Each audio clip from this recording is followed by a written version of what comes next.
The freezer still has room, so I'm thinking of stopping at Kroger for some filling.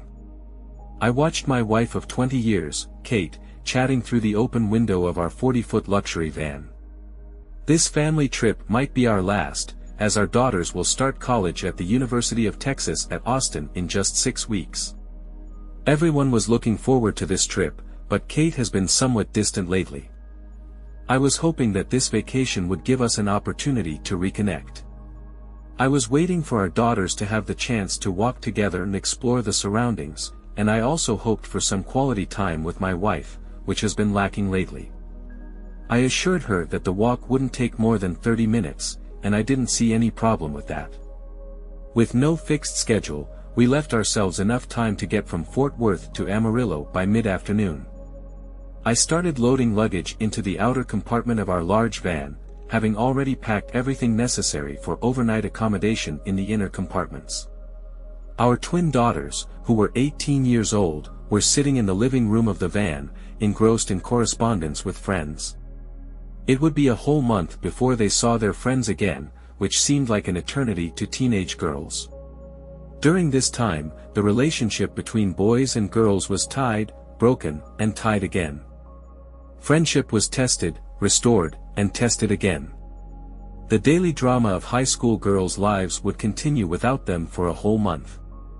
The only way to stay up to date on all the important events that they missed was through their cell phones. We were able to travel in a Toyota Highlander, leaving the van at various campgrounds as a base.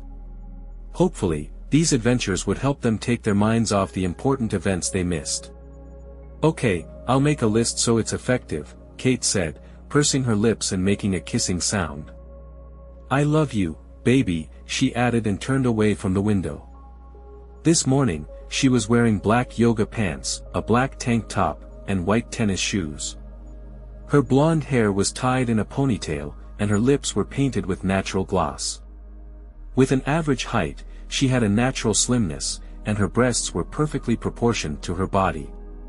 Despite gaining only 11 pounds since she played for the University of Texas women's volleyball team, she had retained her stunning beauty. She was overwhelmed with joy at the upcoming vacation and radiated a radiance comparable to that experienced by a girl who returned to her roots. When I suggested the trip, she was hesitant at first, but over the past few weeks, she had gone from reluctant agreement to growing enthusiasm. This trailer ride was the first since the beginning of the pandemic. The girls were excited about the trip to the southwestern United States almost as much as they were about visiting Disneyland in California. Although they looked like their mother, their interests gravitated towards mathematics and logic like mine, and like me, they leaned towards the engineering profession. First and foremost, they were teenagers looking for adventure and pleasure. As I was loading the last bag into the outside luggage compartment, the screeching brakes of a red Mustang caught me off guard. The car stopped abruptly, narrowly missing the back of the van. A young man jumped out of the driver's seat and quickly came up to me. He looked to be about 20 years old, had blonde hair and a mustache, and at an average height, he looked fitter and more muscular than me. In the 2 decades since I graduated from college and tied the knot, I've acquired a more paternal physique. I gained 20 pounds during college, and I've now started running in the hope of losing weight. There was anger on his face as he approached me. "Where is she, you idiot?" he shouted, making me take a step back in surprise. Katie, come here. I'm going to take you away from this horrible guy," he shouted. I felt confused and worried when this man appeared on the doorstep. "Who the hell are you?" I shouted, preparing for a possible confrontation if this madman decided to attack me. "Where's Katie?" he demanded with even more aggression in his tone. The thought made me feel sick when my daughters got out of the van. I noticed that they took out their cell phones to record what was happening. My wife got out of the van too. She was ghostly pale, frozen in shock, and couldn't speak. "Katie, let's go," he urged. "I'm taking you away from here, away from this cruel man. You won't have to worry about him anymore." He held out his hand to my wife. "Let's go." My daughters came up to her, hugged her, and asked, "Mom, who is he? Why does he keep calling Dad cruel?" Kate was silent in response to their questions. Her gaze darted between me and the stranger, and there was shock and fear in her expression. Her mouth was slightly open as if she was trying to say words that couldn't come out. "I'm Kate's fiancé," he informed my daughters. "We're just waiting for your parents' divorce to end so we can get married." Closing my eyes, I took a deep breath, trying to pull myself together and avoid any outbursts, remembering that my daughters were filming the unfolding scene. "Mom, what is this man saying?" my daughter asked as Kendall watched in shock. "Kate," I whispered. She looked back at me, an expression of fear written on her face. "Kate, do you know this man? Are you engaged to him?" My words seemed to hang in the air as my wife continued to look at me, her eyes full of confusion. I asked the stranger, "How long have you been dating my wife?" For the first time since getting out of the car, he looked hesitant. 9 months. We started dating at the beginning of the school year. It dawned on me that he could be a teacher for his daughters or maybe even a school coach, judging by his appearance. She told me about how you manipulate her and your children and mistreat them both emotionally and physically. "I'm here to save her from your nonsense," he said. "Our father is not involved in this." "If our mom really said such things, then she's lying to you," Kendall said. "Mom, did you really say such things about Dad?" Taylor asked. "Let me explain, Katie," said Kate. Taylor and Kendall's faces twisted in disgust. "Explain," Taylor demanded. "Are you having an affair with this man? Are you unfaithful to Dad?" Tears were streaming down the faces of all 3 women. I shook my head, now feeling the need to clarify anything.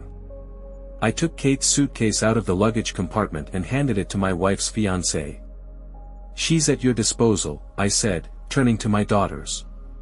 I directed them to the van. "Let's go, girls. We can still get to Amarillo by late evening."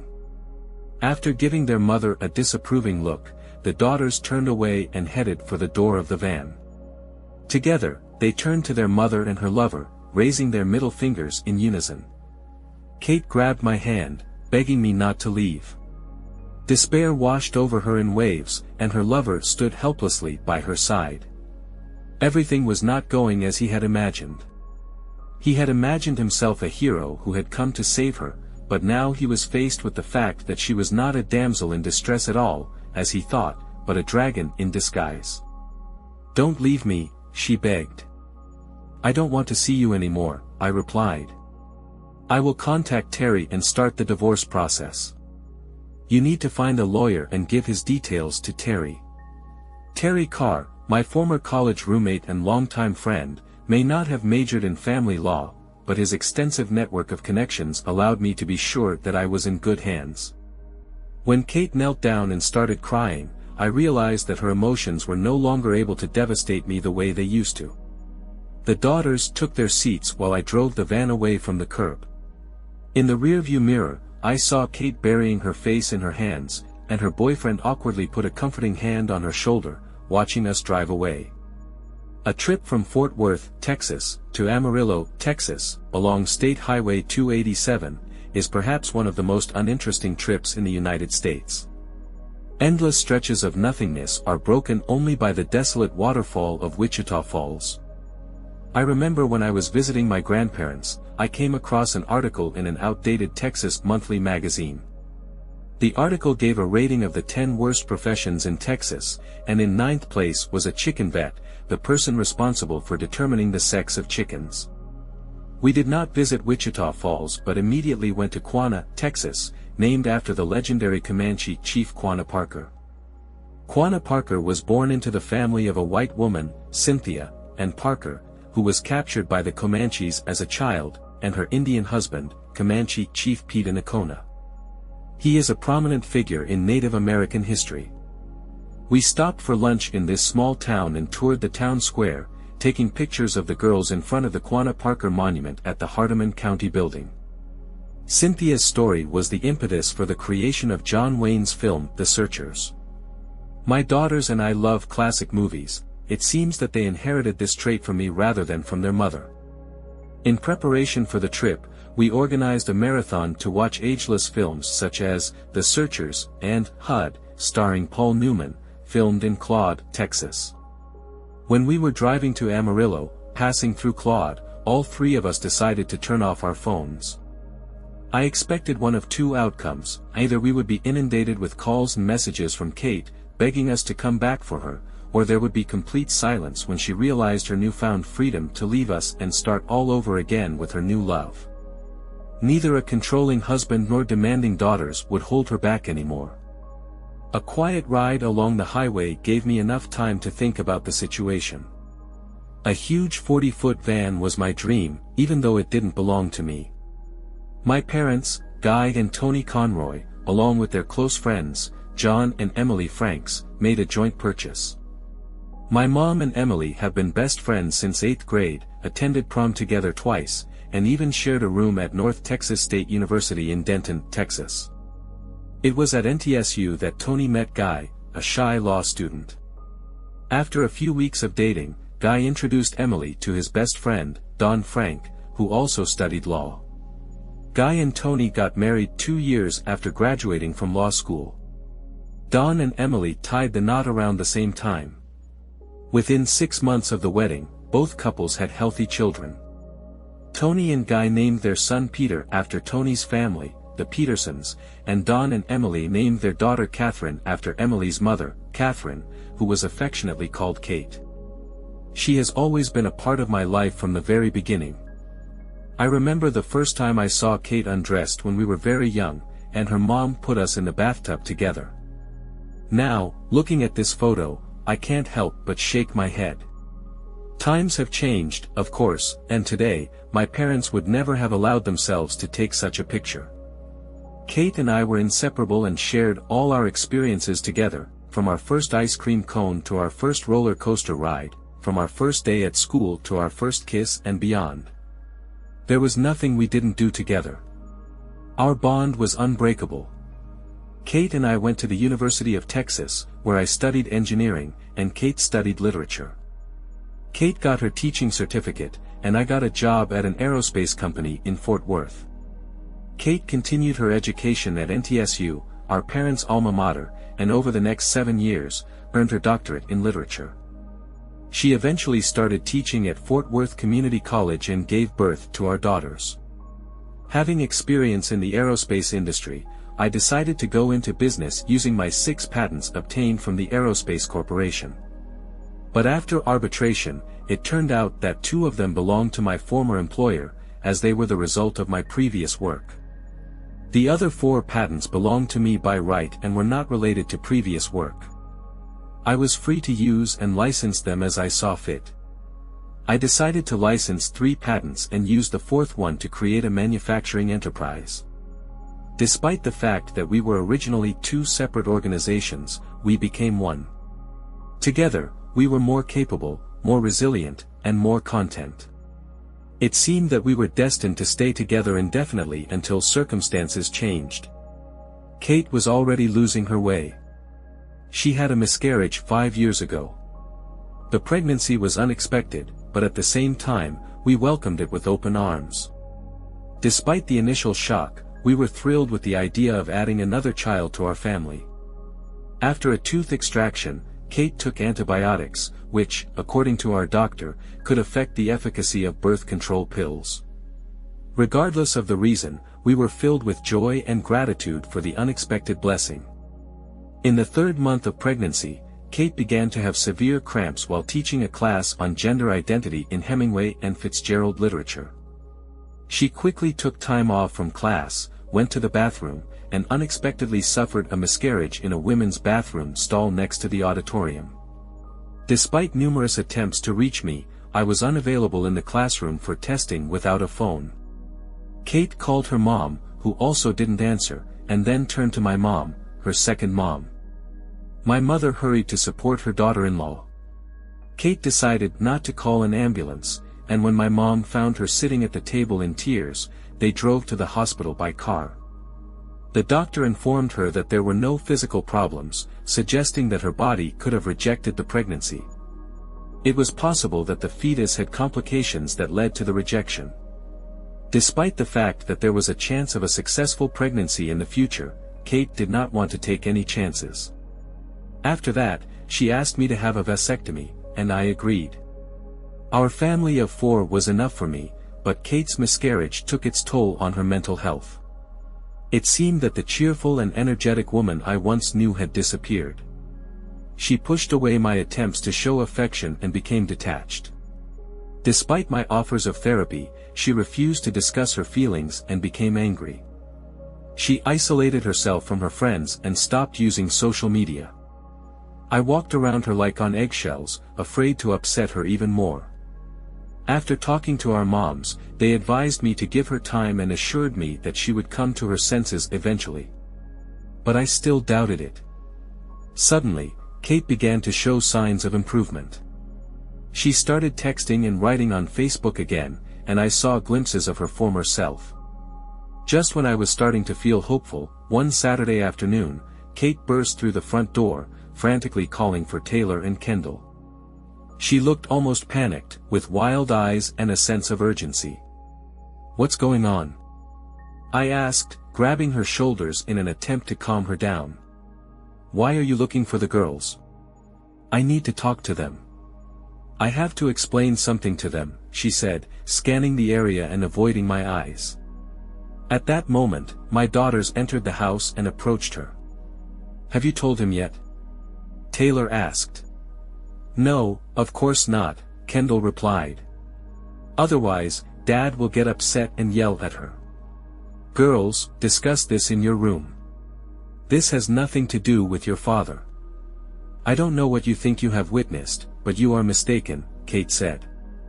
They both stared at Kate in disbelief and then turned to me. As we were leaving the cinema at the mall, we passed by the queue for tickets to Maria Montoya's latest movie and saw Mom openly kissing some guy. Taylor said, looking at Kate sternly. "Kate, can you explain what's going on? Are you cheating on me?" Tears were streaming down her face as she stood in the kitchen. Kendall added. When she saw that we were watching her, she ran after us. We ran into Angstrom's store and lost sight of her. Then we ran home. We felt it necessary to tell you the truth so that she would not have the opportunity to deceive you. "Are you having an affair?" I asked firmly. "No, I'm not cheating on you, and I'm not having an affair," she denied, avoiding my gaze.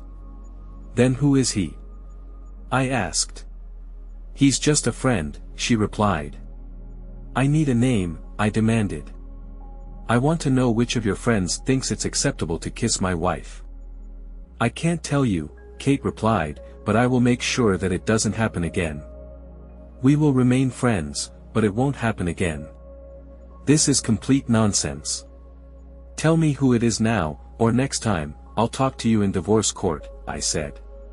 Kate turned pale, her mouth hanging open in shock. "You can't be serious. Will you ruin our marriage because of a friendship that has gone too far?" "Try me," I said. "Come on, try me." Refusing to tell me his name and see what happens, she couldn't hold back anymore. With tears in her eyes, she told me his name was Kevin Saunders, an associate professor at her college. At first, he was just a sympathetic listener, but then their communication turned into inappropriate conversations, correspondence, and even the exchange of topless photos, fortunately, without faces.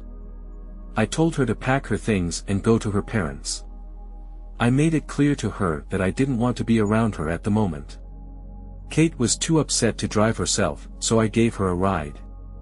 When Frank saw his daughter crying and her husband, whom he considered a son, giving her a ride with a bag for the night, he realized that something serious had happened.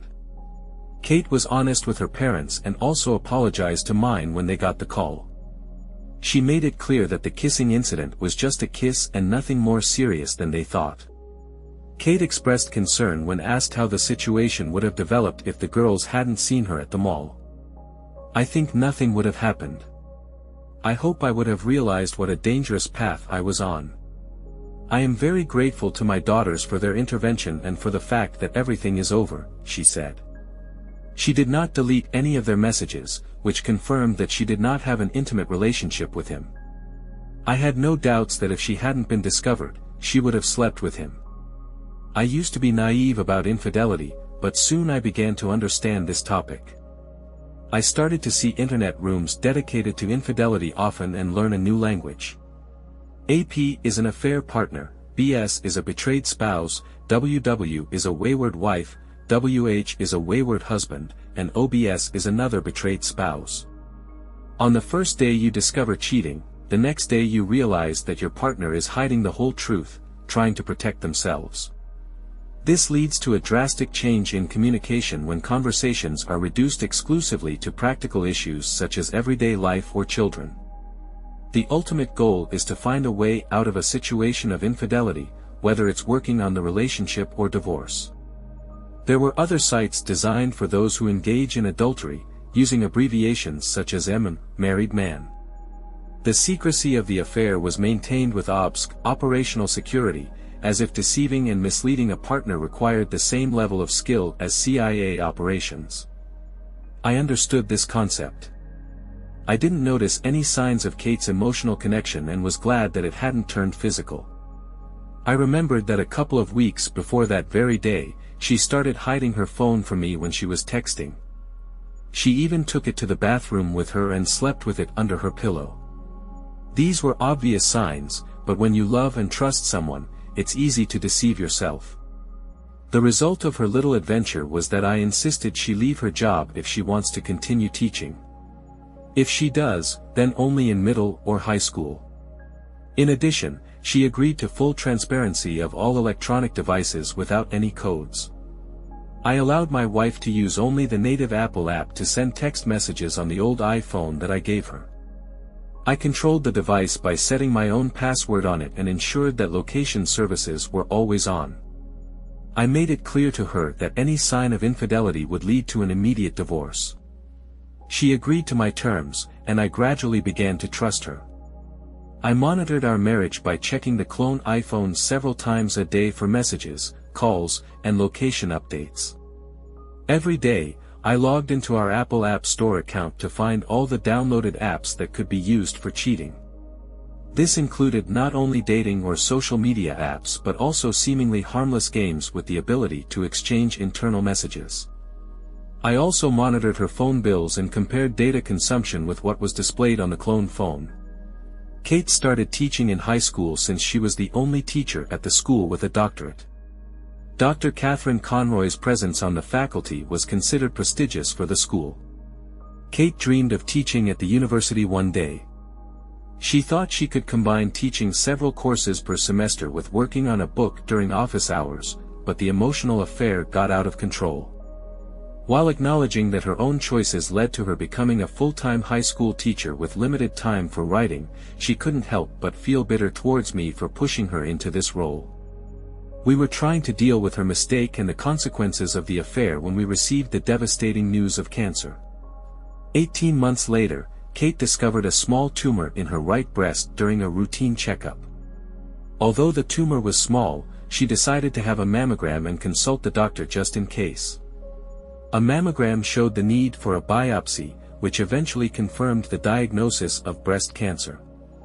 Kate's mother and grandmother had both undergone mastectomies due to breast cancer. Unfortunately, Kate's grandmother died as a result of untimely operation. Emily, Kate's mother, after learning that she was a carrier of the BRCA1 gene, made the difficult choice of a preventive mastectomy. After the analysis showed that Kate was not a carrier of this gene, she decided not to have her breasts removed and preferred a lumpectomy. Despite this decision, the diagnosis still affected her greatly. Kate had always been proud of her body, especially her firm and untouched breasts, even after nursing 2 children. The thought of surgery to remove them plunged her into a deep depression that was difficult to overcome for several months. She was estranged and unhappy with me and our daughters. Any little thing that upset her caused an exaggerated reaction. But one day, she suddenly changed and became the Kate we knew and loved. It reminded me of how she behaved after the miscarriage when the depression lifted, and she returned to her old self. I hadn't touched the clone iPhone for several months, but I decided to charge it and prepared for the worst. After conducting a thorough investigation, I did not find anything suspicious. There were no messages sent to unfamiliar numbers on Kate's phone, no photos or videos she exchanged with other people, no questionable apps or search history. She seemed to have turned her life around with a clean slate, taking advantage of the advice and determination. But looking back, I realized that I was only deceiving myself. In fact, I unintentionally taught her how to become a more skilled liar.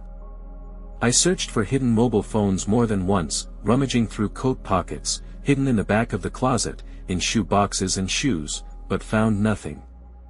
I searched every possible place in her car, under the seats, in the glove compartment, on the console, and in the trunk, but I still couldn't find anything.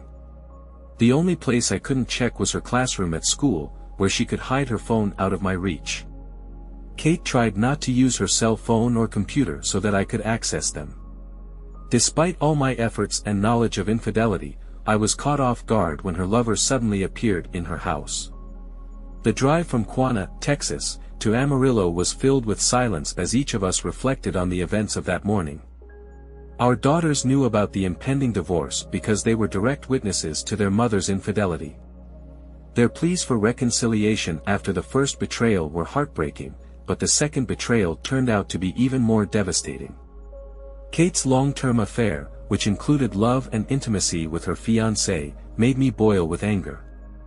The realization that she had deceived him about the state of our marriage pierced me to the depths of my soul, and I could not understand the depth of her betrayal. Not only did she speak ill of me as a violent person, but she also fabricated stories about me. Although I have my flaws, I have never been violent, either physically or mentally. We didn't stop at Amarillo initially. We planned to visit Palo Duro Canyon State Park, the second largest canyon in the United States after the Grand Canyon. We were going to spend a few days in the park and then continue west on I-40, following the old Route 66. Our journey started in Tucumcari, New Mexico. We drove through Albuquerque, stopped in Santa Fe and Indian Pueblo, and then headed south to Flagstaff, Arizona. From Flagstaff, we headed north to Las Vegas, where we stayed for 3 days, and then drove west to Los Angeles. In Los Angeles, we planned to spend a week visiting Disneyland, Universal Studios, and other popular tourist attractions. After our stay in Los Angeles, we intended to head north along the Pacific Coast Highway to San Francisco. In San Francisco, we planned to spend a few days exploring Fisherman's Wharf and, now that our daughters have turned 18, visit the Napa and Sonoma valleys. From there, we headed through Salt Lake City and Cheyenne, along I-80, and continued our journey through Nebraska and Iowa. Then, we reached our next destination, Chicago. We planned to spend a few days exploring the shops on Michigan Avenue and attending a Cubs game at Wrigley Field. We had allocated no more than 5 days for Chicago but were ready to leave earlier if necessary. From there, we went south to Nashville, where we spent a few days, and then 1 day in Memphis. I couldn't wait to visit Graceland, and when the girls saw the movie about Elvis and Austin Butler portraying the king, they were thrilled. Our trip took us through Memphis, Arkansas, and back to Fort Worth, Texas, where we started our journey. It was a month-long adventure that we will never forget. It's funny that not everything always goes according to plan, as they say, man plans, but God laughs. Kate and I visited Palo Duro Canyon as children during one of our regular family vacations. During our visit to the canyon, we explored various hiking trails and reached the lighthouse, the famous rock formation that personifies the canyon. In addition, we attended a live musical performance of Texas in an outdoor amphitheater, which left us completely delighted. The show told the story of the first pioneers of the Texas Panhandle through singing and dancing and ended with an impressive fireworks display. Attending this musical at a young age ignited Kate's and my passion for musical theater, which has not faded to this day. Thanks to our influence, our daughters developed a love for the theater, and they both took part in school musicals. Fortunately, their singing talents came from their mother, not from me. After loading the van, we realized that it was too late for a hike, so I lit the grill and served hot dogs with potato salad. I allowed the girls to have either a glass of wine or a glass of beer at dinner. They both chose the wine and looked at me seriously. "I think it means a divorce," Taylor said, looking at me with tears in her eyes. "Why did she do this to you, and why is she lying about you?" "She told that guy that you were violent," Kendall added. I took a sip of beer before answering. "You're right, Taylor. I doubt she can explain it, but I can." After a moment's hesitation, I decided to finish my thoughts. "The twins have already turned 18, and it's time to have adult conversations with them. They are adults, and I will treat them like adults. No one wants to play the role of a villain in their own story. This is where the concept of the victim triangle comes into play, which has the roles of victim, rescuer, and persecutor. Betrayal contradicts the basic values of a mother who considers herself a good and moral person. To justify her actions, she must present me as the villain, not herself. If she's the victim, then I'm the persecutor, and her boyfriend, fiancé, or whatever she calls him, is the savior. Your mother understands perfectly well that I am a devoted and loving partner who has forgiven her in the past, but she prefers to portray me as controlling, violent, and manipulative to shift the blame onto me and distance herself from her own actions. As I said before, no one wants to be the villain in their own story." The girl's expressions turned thoughtful as Taylor nodded in agreement. "If she's playing the role of Snow White, and her partner is the prince, then who are you, the hunter or the evil queen?" I silently agreed. However, it didn't matter. Soon, it wouldn't be my problem. Taking my iPhone out of my pocket, I decided to check the messages. "Girls, step back in case this thing explodes," I warned jokingly. They giggled and took out their phones too. When my phone turned on, it vibrated and lit up with a stream of messages, missed calls, and notifications. I realized that I should have blocked Kate before leaving Fort Worth, but had forgotten, and quickly corrected this mistake. I also got rid of her messages and voicemail. All that was left were messages from my mom, Kate's mom, and her dad. Strangely, there was not a single message from my father. Mom's messages started with concern and then became more and more annoyed. "Pete, it's Mom. Call me right away. I'm worried. Pete, call me back. Peter, you need to call me urgently, please. Peter, call me now. It's better for you if you pick up the phone. I'm not kidding. I can't believe you decided to do this. Believe me, it won't end well for you." I couldn't help but wonder what her voice messages were like, as her texts became more and more hostile. "Peter, your wife is hysterical. You have to deal with this immediately. Despite her mistake, it is very important for you to put aside your pride, act responsibly, and support your wife. Peter, I'm disappointed in you. Leaving your upset wife with a stranger while you go on vacation is unacceptable." The words were harsh and full of disappointment. I decided to turn on the speakerphone so that the girls could hear the seriousness of the situation. Their shock cannot be expressed in words. They were shocked and upset. "I can't believe Grandma said such terrible things to you," Taylor said. Kendall's face turned white, and she openly sobbed. "I think it's clear which side she's on." The messages and voicemails from Kate's parents weren't as harsh as those from my own mother, but it was clear they were upset, and it was clear that I was the cause of their anger. There were no messages from my father. It was a strange experience. I deleted all the messages in voicemail, and then watched the girls do the same thing without bothering to listen to them. We turned off our phones and sat around the campfire, thinking about what a difficult day we had just gone through. The next day, we went on an exciting hike through the canyon and then attended an exciting Texas show. The girls were delighted with the performance, and it turned out to be as impressive as I remembered. After spending 2 days in Amarillo, we turned off the I-40 freeway and headed west. Despite the fact that we planned to spend 4 weeks on vacation, we ended up staying for 5 weeks. Some of our day trips dragged on for 2 or 3 days before we finally decided it was time to return home. The girls were supposed to return to Austin next week to check into the college's dorms and sign up for classes, so we had to get back on time. Initially, the 4 of us planned to rent a U-Haul truck, attach it to my pickup truck, and take the girls to their dorm room since they shared a room in the first semester. We thought the move would be easy, but everything went awry when their mother suddenly brought chaos into our lives. When we returned to our house, my father was sitting on the porch, waiting for us. I looked around, but there was no sign of Kate, her parents, or my mother. When I saw his motorcycle parked in the driveway, I realized that they did not accompany him, leaving him alone. Getting out of the van, I stretched and headed for the house. "Dad," I called. "Pete," he replied with a smile. "What's new?" I asked, realizing that this was not a serious question. "Nothing special," he replied. "Are you alone?"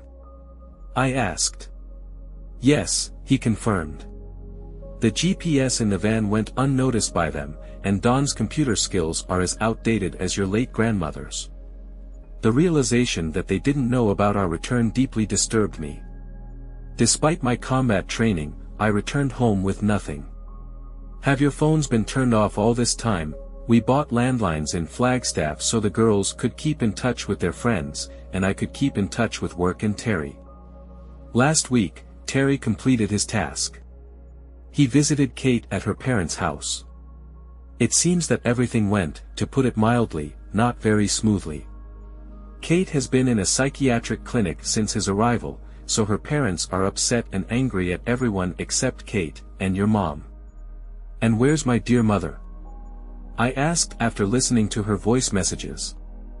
I realized that she was not on my side. She's so mad at the 3 of you that she can't even speak properly. This whole week has turned into a Tiana donkey show. "I'll explain this term later," I informed the girls. I felt they were interested in learning about the donkey shows in Tiana, but I wasn't in the mood for this conversation. "Your mom's home," Dad said. I gave him a puzzled look. "At her place?"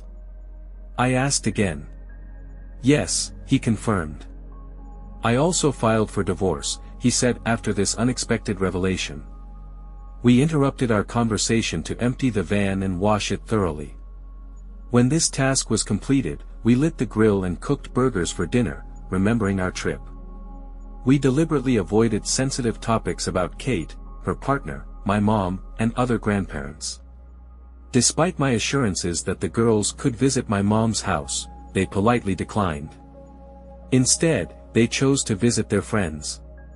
After the meal, each of them hugged me and kissed me on the cheek, promising to be back by midnight. I took out a bottle of Miller and a green one, took 2 glasses and some cigars, and joined my father on the patio. After pouring a couple of fingers of bourbon for each of us, we started the time-tested ritual of lighting cigars in silence. We took puffs and sipped bourbon, watching the lengthening shadows of the night. Finally, I broke the silence with a question. My father took a sip of bourbon before answering. "She has always been very close to Emily and her family. Sometimes it seemed to me that she was closer to them than to her own family. The situation with Kate led to a rift between us. I thought your mom would support you and be upset about Kate, but it turned out that she wasn't. In fact, she was angry at you for leaving and at the girls for following you. She was even mad at me for protecting you. I didn't immediately see the messages she sent you, but I heard the voice messages she left. I didn't like what she was saying to you, but at that moment, I decided not to say anything. It seemed unnecessary to escalate the situation. I know you, and I know that after the last time she got involved with another guy, you were done with her. Did you know about the previous incident too?" I was shocked when, a few months later, I heard Kate, Emily, and my mom discussing this. Although the previous situation was not ideal, it was not as difficult as the current one. It was obvious that all 3 of you had turned off your mobile phones. Your iPhone wasn't working, and you ignored your messages and voicemail. Every day seemed worse than the last. Kate cried for hours and continued to live her life. Her parents were furious, and your mother became increasingly angry and hostile towards me. A week later, Kate's parents placed her in the psychiatric ward of Methodist Hospital, fearing that she might harm herself. It made your mom even angrier, and that jerk hanging around her didn't help either. Wait, really? I exclaimed, shocked. Was this guy still involved with her? My father just nodded in response. He kept insisting that he would not leave her. Will he leave her like her terrible husband did? My father looked at me with regret. Those are his words, not mine, he clarified. Well, isn't that wonderful? I muttered. I tried to convince him to leave, but Emily and your mom wanted him to stay. To be honest, I don't believe Kate really wanted this, but she didn't seem to be herself. I couldn't understand her train of thought during the last conversation with your mother. I made it clear that the person causing the problems must leave, otherwise, I will. I asked her about her reaction, to which she replied, "Don't make me choose between Emily's family and you. You may not like the result." Disappointed, I confessed that I had always suspected that Emily's family was closer to her than her own. The next day, I moved into one of the apartments provided by the company for clients. Terry Carr recommended a divorce lawyer to me. Later, we sat together, drinking bourbon and puffing on cigars, silently reflecting on our uncertain future. Two marriages destroyed by infidelity, one directly, the other as an unforeseen consequence. I made an appointment with Kate at her parents' house. I made it clear that I wanted us to meet just the two of us, no parents, and especially no idiot. Kate has always been amazing, tall, slender, fit, with blonde hair and a light tan. She looked much younger than her 42 years. This incident has not changed anything. My heart jumped into my throat when she opened the door after my knock. Both of her parents' cars, as well as my mother's, were missing when I arrived just a couple of hours earlier. I had been exploring the neighborhood and noticed that all three cars were parked in her driveway. I noticed the same car her lover had driven a few weeks earlier parked on the street 2 houses down from her parents' house.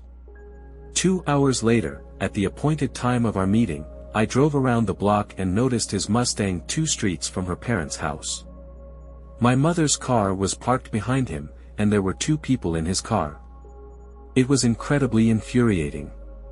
"Hi, baby," Kate said, opening her arms and hugging me. "Stop it, Kate," I replied. "I don't need your hugs," I said and headed for the armchair in the living room. I usually sat on the couch with Kate during our visits, but this time, I wanted to keep my distance. Kate sighed and sat down on the couch opposite me. "We need to figure this out," she pleaded. "There's too much love between us to ruin everything because of one stupid mistake."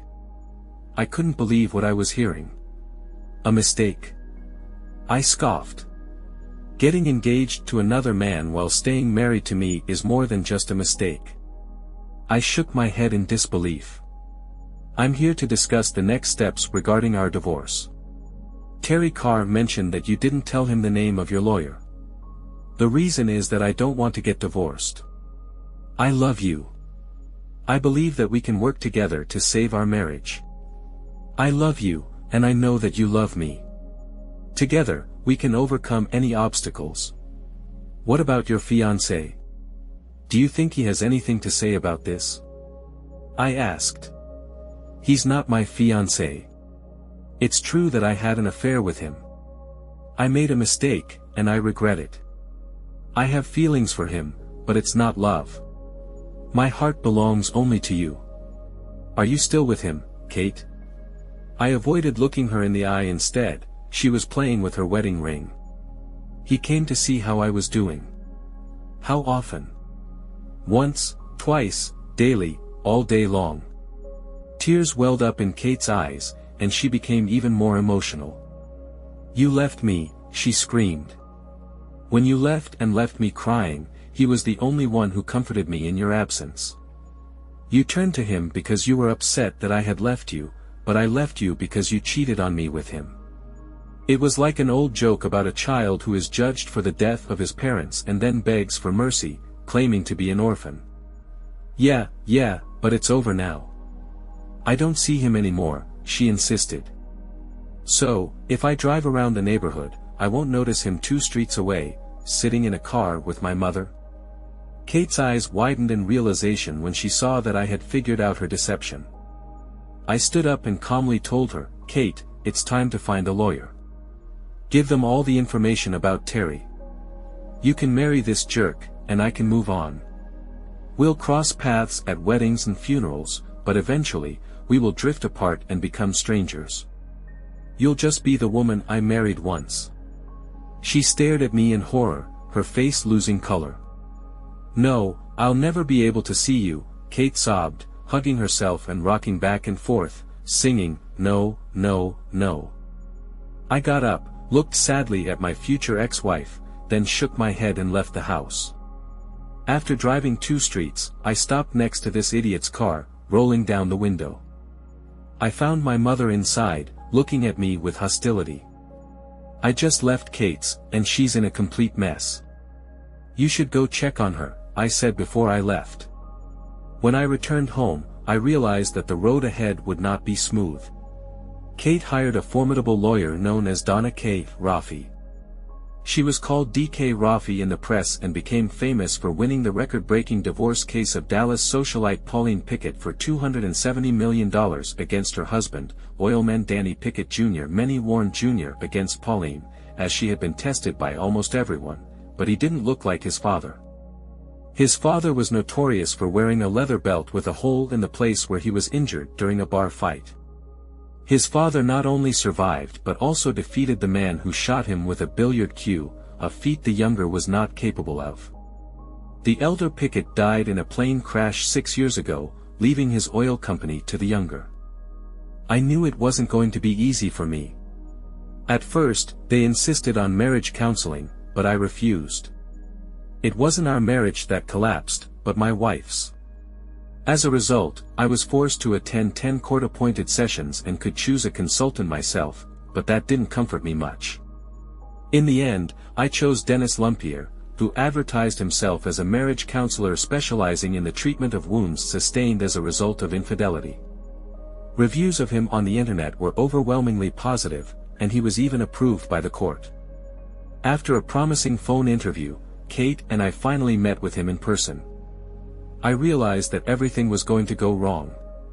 Mr. and Mrs. Conroy, what are your goals for this consultation? He asked. While Kate was talking, I silently added to the list that I wanted her to go back to her maiden name. I made a huge mistake. I cheated on my husband, and I feel a huge sense of guilt. I want to find a way to avoid divorce and strengthen our marriage, she said. I stared at her in shock. She's still with that idiot. She's even engaged to him, for God's sake. Dennis, I scolded him, reminding me to refrain from shouting and swearing in our sessions. He urged us to remain calm and respect each other. Kate, is this true? He asked. Are you really engaged to someone else, and yet you claim that you are trying to save your marriage? It's true, Kate admitted. Brian asked me to marry him, but I refused. I want to focus on saving my marriage. I looked at the consultant. Do you think this is a classic case of monkey branching? I asked. Why do you think that? He replied. She refuses to devote herself completely to her boyfriend until she is sure that our marriage is over, but she also doesn't want to marry him until I agree to forgive her. It's textbook monkey branching, I explained. Then, Kate, if you promise to stay with me, I'll tell him that I can't marry him. I will return the ring, she said. I stared at her and remained silent, considering the situation. The very fact that we are discussing your consent to a marriage proposal from another man shows how bad our marriage is, I said. Kate was absently twirling her wedding ring in her hands. I asked when was the last time you had intimacy with him. I don't remember, she replied dispassionately. Kate, let's be realistic. You're smart. You have a doctorate. No one will buy this excuse. Kate, how many times have you slept with him? When was the last time? This morning, she replied softly, and tears streamed down her face. I got up, thanked the therapist, and left the room. I knew it was going to be difficult, and it was.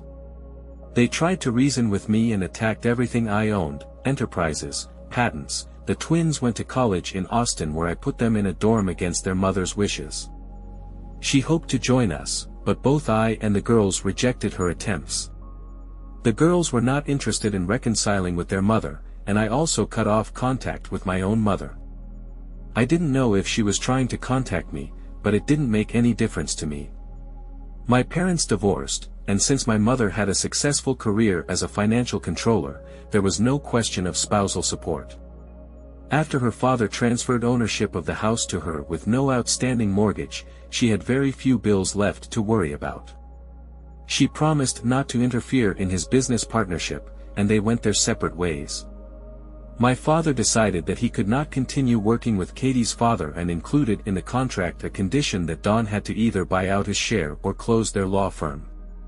Don decided to buy out a share, and my father moved to Austin, where he got a job at the prestigious law firm Bonham McLeod and Garcia, the oldest in the state of Texas.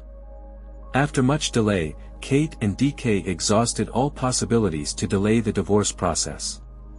I transferred ownership of the house to Kate and sold my business for a minimal amount, mainly for the value of physical assets. Half of the proceeds from the sale went to Kate, as well as half of the rights to my patents.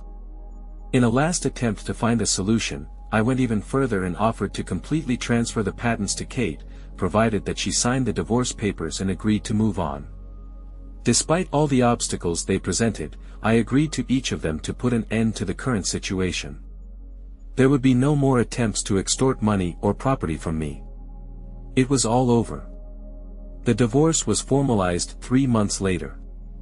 By that time, I had moved to Austin and bought an apartment near Lake Travis, in close proximity to various restaurants and shops. The twins regularly came to my house for dinner, sometimes accompanied by their friends. They liked the pool in the complex, and on weekends, girls in bikinis came and went to my apartment. I was struck by the number of kind and helpful young people living in Austin. Every weekend, I received offers from them to help with the housework, although I must admit the presence of several well-dressed girls may have played a role in their willingness to help. 6 months after the divorce, my father, the girls, and I had a glass of wine together on the terrace of my apartment for dinner. We had grilled meat and salad. I noticed that the girls looked worried, and I decided to ask them directly what was on their minds. "What happened?" I asked. "Mom called this morning," Taylor replied. "Oh, how is she doing?" I asked. "She found out that the patents you gave her are now practically worthless," Taylor explained.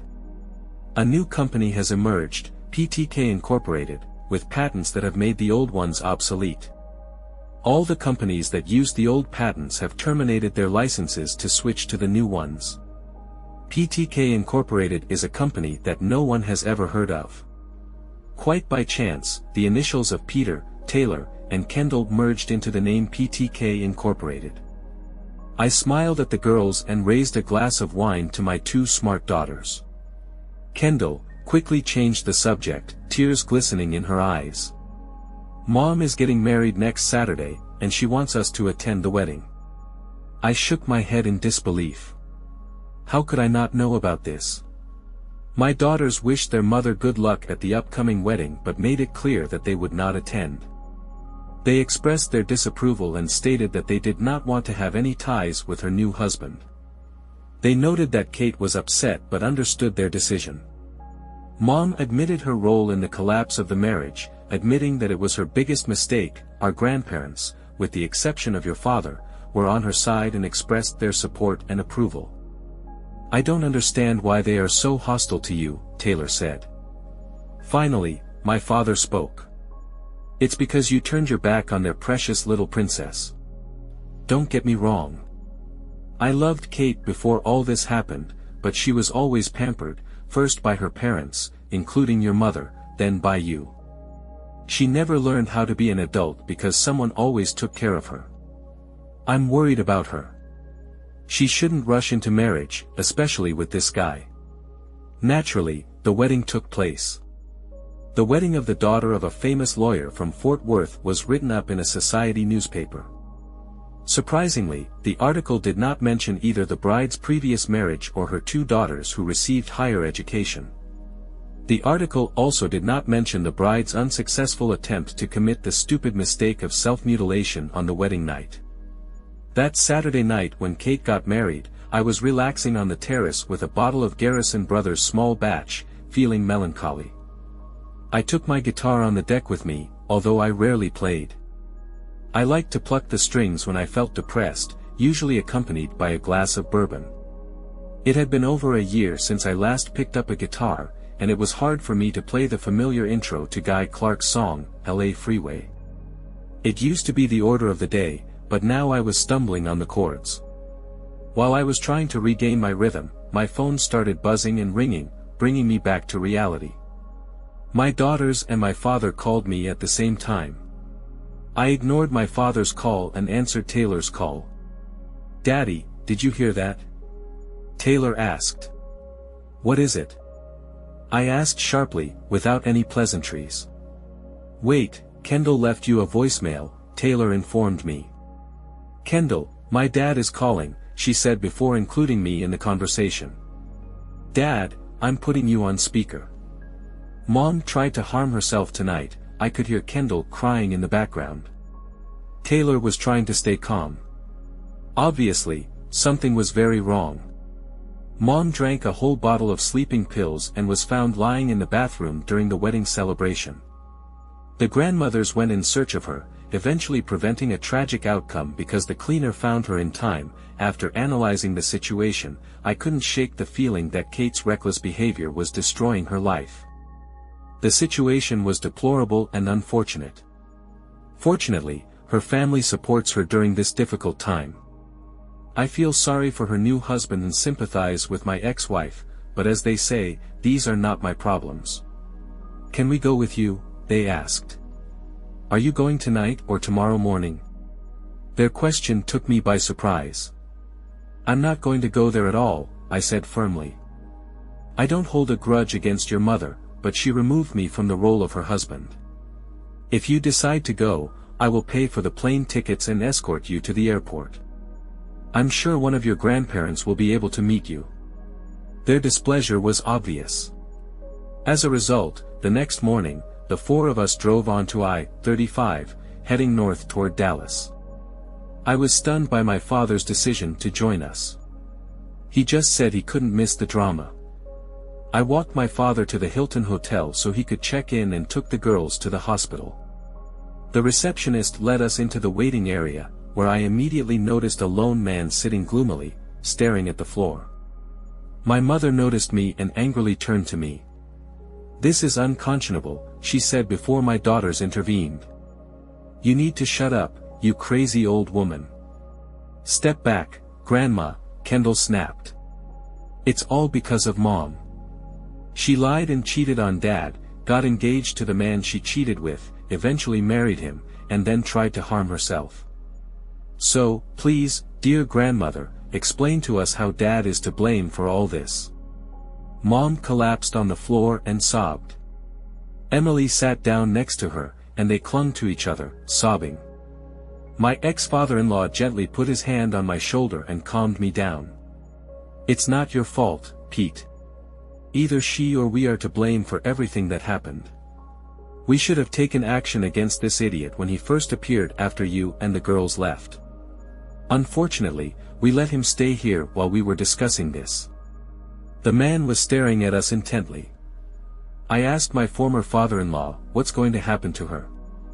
He replied, "We will take her home and give her the help she desperately needs. She needs therapy." The man stood up and turned to us. "She's my wife," I replied, "go to hell. Maybe someday she will choose you, but today is not that day." Her father-in-law intervened, saying that Kate would go to her mother, where she would be cared for and that she would be able to make a decision about marriage once her mental health improved. The man did not agree with this decision and quickly left. Soon after, the daughters were able to visit their mother.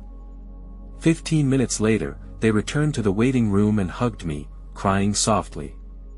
"Mom wants to see you, Dad," Kendall said. My mom and her parents looked at me with pleading eyes. "Please, Pete," the father-in-law said.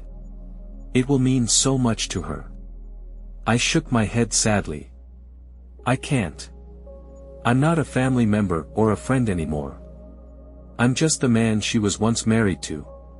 My words hung in the air, and we all started crying. After leaving the hospital, I went outside, and 4 days later, we were back in Austin. Before I left Fort Worth, I talked to my father-in-law about everything that had happened since I moved to Austin. When it turned out that the patents I gave Kate and her fiancé were worthless, their plans collapsed. Kate thought her lifestyle wouldn't change much, and this jerk thought he'd won the lottery by getting a beautiful wife and a successful production company. He decided to leave his teaching job and take over the management of his wife's company. At first, they discovered that I had sold the company at a very low price since it was sold to my employees. They had no legal rights. Additionally, my patents were replaced with new ones unrelated to the original ones, so there was no violation. They returned to school as teachers. It was especially difficult for the man. Kate blamed herself for their misfortunes, feeling guilty for her infidelity. She was deeply ashamed that she lied and cheated on me, fought for a divorce, and caused me pain and suffering. She never wanted to marry the scoundrel, but she felt obligated. Otherwise, why would she have subjected her family to such a shock and ruined her marriage for no reason? At least when she got married, she could pretend that everything was for the best. When Kate's father-in-law escorted her to her future husband, he felt that something was wrong. Kate felt like she was floating down the aisle in a haze of disbelief. Her father-in-law briefly wondered if she had taken any medications but quickly dismissed the idea, knowing that Kate had never dabbled in such things. When she slipped away before the bride and groom's first dance, Emily and my mom went looking for her. I could only shake my head, feeling the futility of my efforts. My love for Kate was unwavering and strong. It was a deep and lasting bond. Life went on. The girls went to college, and my recent new patents were successful, leading to significant sales growth for the new company. At the same time, I decided to plunge into the world of dating again. Although I was skeptical about my prospects at first, my daughters convinced me to try various dating apps and sites. They helped me create a profile and took countless photos until we found the perfect ones to exhibit. After going on a few dates, I realized that I couldn't find common ground with the women I was meeting. Determined to change the situation, I committed to getting back in shape, shedding the dad bod, and returning to my college weight. I was confident in my appearance and considered myself a desirable partner, but the women I dated did not meet my expectations. My friend Terry Carr, who was rebuilding his law practice to focus on trusts and inheritance planning, advised me to contact the same firm my father used. He assured me that they were the best in the state, if not the whole country, and represented the best lawyers. After getting permission, I asked my father to set up a meeting with a representative of my business. The lawyer I eventually met turned out to be Elizabeth Garcia. Elizabeth, although not as tall as Kate, had an athletic build. Her dark blonde hair, light brown skin, and almond-shaped green eyes gave her an exotic and stunning look. Despite my instant attraction to her, I realized that hiring her as my lawyer was not worth it because of professional boundaries. After 2 dates, we quickly formed an exclusive relationship, and after just 6 dates, we both realized that we needed to tie the knot. At that time, I was 43 years old, and Elizabeth was 32. Elizabeth had also gone through a divorce. She had tied the knot with another lawyer, but it soon became clear that he was only interested in her because of the opportunity to work with Bonham McLeod Garcia. When his plans collapsed and he realized that he would not be able to move up the career ladder thanks to his marriage to Elizabeth, he began to change. The divorce was quick and easy for Elizabeth, but it left her ex-husband so devastated that he eventually moved to California. Marriage to an older man was not a problem for Elizabeth, since one of her ancestors, Angelica Garcia, was 10 years younger than her husband, Robert Bonham, who founded the law firm Bonham MacLeod Garcia almost 2 centuries ago. While Elizabeth and I were dating, memories of my former life with my ex-wife Kate and our daughters in Fort Worth surfaced from time to time. My parents and Kate's parents lived nearby, just a few minutes away. I thought my happiness was guaranteed, but life had other plans. After my parents' divorce, I had almost no contact with my mother. When we did talk, she always asked me to make up with Kate. Kate's parents were experiencing financial difficulties, and there were rumors of a possible divorce. They missed their granddaughters in the old way of life. After being discharged from the hospital, Kate decided to move in with her parents. Her husband did not like this decision, and his disappointment grew even more when she applied for an annulment. 15 months after she was admitted to the hospital, Kate suddenly appeared on my doorstep when I opened the door on Saturday morning. I was surprised to find my ex-wife standing there with a suitcase, ready. I understand that I need to fix a lot of things. I've been a terrible wife and mother to our daughters. I'm here to try to fix everything, she admitted, stunned by her words. I was at a loss. I was speechless until my wife's voice brought me out of my stupor. Darling, who's at the door? Elizabeth's question made me completely come to my senses. She walked into the hallway in dark yoga pants and a white t-shirt, her stomach slightly swollen. I had once planned to have a vasectomy but never took that step. I glanced at Kate, who was standing in the doorway, then turned to my wife, who was standing in the foyer with a puzzled expression on her face. The one I was married to, I said carefully, closing the door. I didn't see her again, but I heard she was in bad shape. Kate lost her common sense and was in a psychiatric clinic under the close supervision of doctors.